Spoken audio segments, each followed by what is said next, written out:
What are some classic stereotypes of customers at your job that people outside your industry might not realize exist?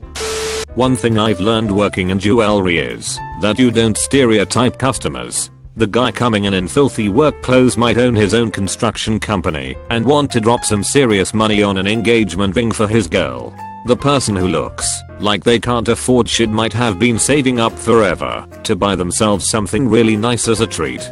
The kid who only has $50 to spend on a gift for his girlfriend now will remember years later, when he's more comfortable financially, that you treated him like a valued customer when he was young and broke.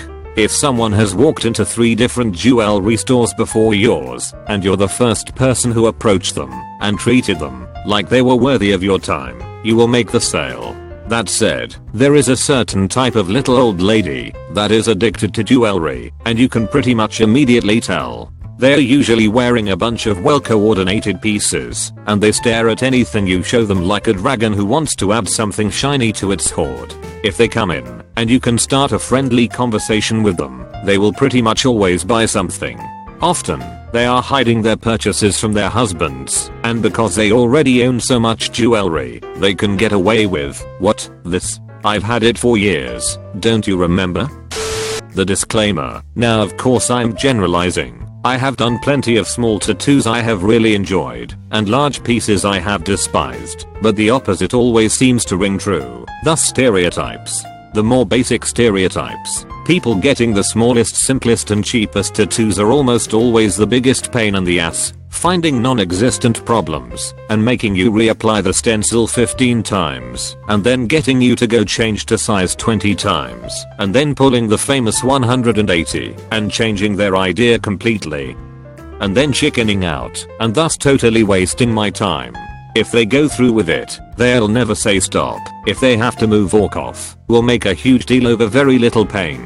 Ask for 5 bathroom breaks in 20 minutes. Bring 20 people to come watch their work getting done, whom all have seen Ink Master so they are experts, and presume to annoy you with inane questions when all you wanna do is concentrate on holding the wiggling client and attempting to put a solid line in.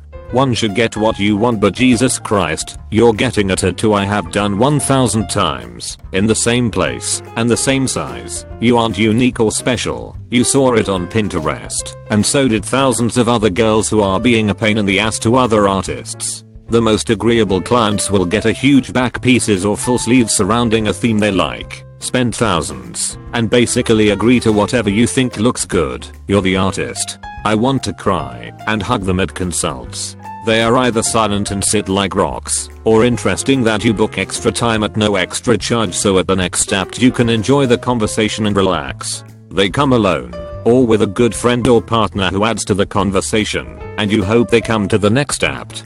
The downside can be, when you finished a piece, you feel like you've broken up with someone, so you always have a few ideas to encourage them with. At health food stores, kids handle being said no to better than adults. Kid, do you have Pepsi? Me, sorry we only carries these healthier sodas. Kid, okay. Mom, do you have vodka? Me, sorry but we don't carry any liquors. Mom, are you kidding me? What kind of store is this? I'm never shopping here again. I clean vacation homes for extremely wealthy people. The ones that worked hard and honestly are the best, most appreciative employers you could ask for. The ones that got rich overnight, inheritance, real estate, lottery, etc. Are stingy, paranoid and mean. They also tend to be complete slobs. My second job is at a mall kiosk, and Middle Eastern people will ask for the most ridiculous deals. Not only them, and not all of them, but most of them. They then will pout at me when I say no, you cannot have that for free. In the immortal words of my slightly racist father, watch out for those Arabics, they'll Jew you down. I'm an app developer that creates apps for cities. Municipalities want everything for as cheap as possible, while expecting the highest level of quality, service, and customization. Considering the prices we ask for, and the budgets they have access to, it's ridiculous. I actually had a city manager during a demo laugh at me and tell me that our prices were ridiculous and they could do it themselves. Yeah buddy, you go ahead and do it yourself. See if you don't end up spending hundreds of thousands of dollars building out that infrastructure. It's actually uncanny how many just don't understand what goes into building involved and customized apps. They balk at our prices, but will drop tens of thousands of dollars on websites without batting a lash. Indians are the worst people to deal with in a sales environment. When I was selling cars, they'd offer me half price, stay on the lot for hours, and never agree to anything. When I sold mortgages, they would throw out rates that simply did not exist and say their friend got that deal last week. Whenever I have to deal with an Indian client, I do my best to just pass them on to someone else, or say fuck it, and pretend an inflated number is the best I can do. If they don't like it, go elsewhere. The idea of cremation makes black people really anxious. My employer only cremates pets and we don't get a lot of black customers bringing us pets, but everyone where I've gone to return the urn to the family, I have been heavily questioned about if this is their pet, how I can know that this is their pet, and how they can be sure I'm not giving them an urn full of sawdust or sand. At the same time, they don't want to hear any of the details about the identification number or PC terms for cremation. 98% of Indians don't wear deodorant. I know of one from India who does, and a few American Indians who do, but on the train I ride from Jersey to Nick or vice versa, all you smell is bo. Even a new Indian guy who started into office recently doesn't wear it. When he passes me to go to the bathroom, I hold my breath. Can someone tell me why this is? I don't mean to be mean, just curious. This is pretty general, but no one knows how much money they can actually get in a lawsuit. People love to throw around these huge numbers just because they are mad. I stubbed my toe on the shelving. I'm suing you for $10 million. Yeah, sorry buddy. Tort only compensates for the actual amount you were damaged, and punitive damages have to be within a 9-to-1 ratio of that. So your stubbed toe is at best worth about $1.50. Good pufferfish impression though. Before I worked in the id industry, I had no idea that being a female put me at a disadvantage. Kinda gotten used to it, but I regularly have to reiterate yes, you are speaking to tech support, or no need to transfer you to the tech guy, because you are speaking to her. I can't tell you how many conversations I've had where the customer doesn't believe what I say, but as soon as I get a guy to repeat what I previously said a dozen times, the customer's like, makes sense, thanks. Worked in a grocery store. Something doesn't ring up, then that means it's free, right? Haha. No. Have to check authenticity on a large bill. Lols, I just printed that this morning. So original. Mostly older men who say this. Also, most old people refer to paper bags as a bag. Example, would you like paper or plastic? A bag. And people who own dogs usually get plastic bags. I know this because they feel inclined to tell me why they are getting plastic. You don't have to tell me, I don't care. Also, a lot of men and most teenagers won't take their change. Your change is 99. Nope, don't want it. Currently working at a call center in the billing department for an insurance company. Old people. They are almost always the longest calls I take. When a regular person calls in to pay their bill, it's typically 3 to 4 minutes tops. When an elderly individual calls in, you can easily double that. They ask way more questions than necessary, and oftentimes wind up talking about something completely irrelevant to the situation. Don't get me wrong, I enjoy some of the conversations I have with them. But damn, when all you're doing is calling in to pay your bill, just do it and let me get on with my day. There's a few more stereotypes I could rattle off, but nobody's gonna read this, so it doesn't really matter. I work in a grocery store. I've noticed that my Asian customers love plastic bags. They will get a fun-sized candy bar that's like 2 inches long and want me to put it in a huge plastic bag.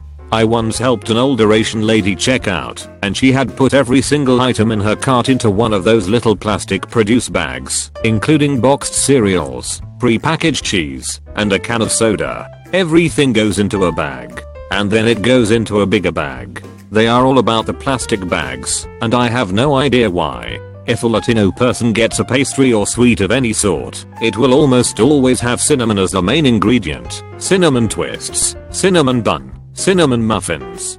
Doctors, dentists, and anyone else who is in the medical field are total assholes and will pile up their groceries on your counter as they shop, instead of using a basket. They also don't have any problem with talking on the phone as they pay, never acknowledging your existence. I worked in it, specifically for professors at my old university. Now, this wasn't the case 10 times out of 10, but it held true a lot. Female professors were way more likely to interrupt / undermine / get in the way while I was trying to help than male professors. The males would usually come in, tell me what the problem was, and maybe give a quick guess as to what it might be related to. However, the female professors would have this whole theory that usually was impossible and would literally stand over my shoulder the entire time I was working on their machine. Not sure what any of this means, or if it holds true outside of my small corner of the world, but I definitely found it to be interesting. I work at a Walgreens. White middle-aged women in yoga pants with ponytails and baseball caps go straight for the photo kiosk every time. Also, it's easy to stereotype who purchases what brands of cigarettes. Virginia Slims for bitchy middle-aged white ladies. Newports and Cools for black guys usually. American Spirits for stoners. Marlboro Lights for most other regular people. Pall Mall for white trash. It goes on and on. I'm a bus driver, and the nurses where I drive are known to be the absolute worst. They get the most frequent service, yet complain the most about a bus being late, demand to get on and off when they please, and generally have a short fuse for things we can't control. Potholes, traffic, the weather. I know their jobs are much harder than mine, and their hours are insane, but they don't need to take it out on us. We are just trying to get them home. Clients who mention they consider themselves amateur designers, or mention that they have Photoshop are going to be a nightmare. Everyone thinks they can design, and that they have good taste. They rarely do. There are a lot changes for change's sake. My partner says they have to piss on it to make it their own. That's pretty universal, until you get pretty high up on the food chain. Usually at that level they have the confidence to trust you. If they hired you, those are the best jobs that get the best work. TL. Doctor, trust the people you hire to do their job. They are the professionals at it, not you. I work front desk at a nice hotel. Black people are always incredibly difficult or incredibly kind. There's never a black guest that just takes his/her keys and leaves. The hotel is mostly corporate, so we have a lot of businessmen. They're always in a rush and don't care about the money because their company is paying for the room. So if I have to deliver room service to them, they'll hand me a $20 tip while on the phone and shut the door in my face. It's cool, I got $20. Indian guests are very Indian. They never tip for room service. I'm the only male front desk clerk. I can have 4 other open front desk clerks at the desk and be doing 100 things at once. Indian men will always wait for me because they don't want to deal with women. If they call the front desk and a woman answers, a lot of the time they'll just ask for me. Scam artists are almost always middle-aged white couples that try and trick people into having more money than they do. They'll come in and ask to see their room before they check in. Fine here. Then they want to see another room. Then another. Then maybe another. 10 minutes after they decide on a room and check in, they call the front desk. Our toilet is broken and this is really unacceptable. We need a free night. If we don't give them a free night, they'll just call the corporate office and they'll give them the free night. Old men smell terrible and old women smell like the inside of my mama's purse. Retail has shown me that people who will literally steal from you the most are the people who actually have money, but don't think they are low enough to spend it on products not even good enough for them. See, rich suburban moms. Also, just about any Asian will leave the store cleaner than they came. I've seen a guy accidentally knock down a single binder then proceed to straighten up the entire aisle. When renting apartments, someone from the US will say, what can I do to get the landlord to choose me? Someone from India will say they will take the apartment if the rent is $100 less and then move their mother-in-law from India in a week after they move in. The Chinese will take the apartment and then move their father, mother, mother-in-law, and father-in-law in later.